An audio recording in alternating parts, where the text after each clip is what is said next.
Hey friends, I'm excited to be sharing a new weekly video that I'll be doing each Monday that I'm going to call This Missional Monday. And each Monday I'll talk about a different concept of what it means to follow Jesus in his mission out in our communities. If you saw the sermon that I did yesterday here at ZUMC, I talked about the shift from serve us to service, of the shift that Jesus is calling us to of not being consumers but servants. And when we're talking about the church in general, I talked about this shift from being attractional to missional. And you might be wondering, what exactly does that mean? So I want to take a little bit and talk about it more. So attractional is this idea that people are out there, they are looking for a church. And so we want to do things, great things that will attract them to come to our church. In this mindset, the main way that people come to a church, get involved if they're not Christians or looking for a church, is they come from their neighborhood, they come from their family, they come from their workplace. And you gather on a Sunday, you gather together for worship, for fellowship, for all these things. You're coming to the programs that the church offers, and that's the attractional aspect. If we're going to connect with other people, right? If we're a Christian, it's all about invitation of, well, we invite people at our work and from our family and from our neighborhood. We invite them to come with us to church. It's all about come and see, the attraction.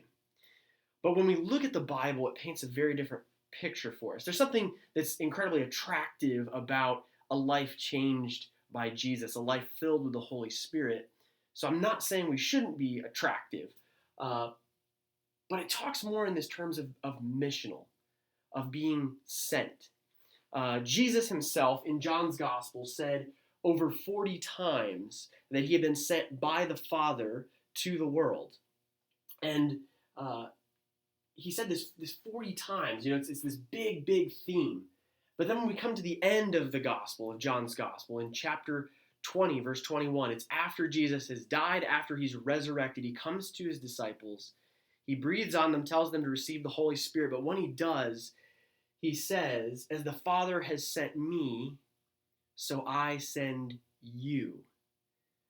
He sent his disciples, just as God had sent him into the world for a purpose, for a mission. He was sending them out. And that's literally what, when we refer to the people who are gathered there, we refer to them as apostles. Apostle literally means one who has been sent. It's a synonym of the word missionary.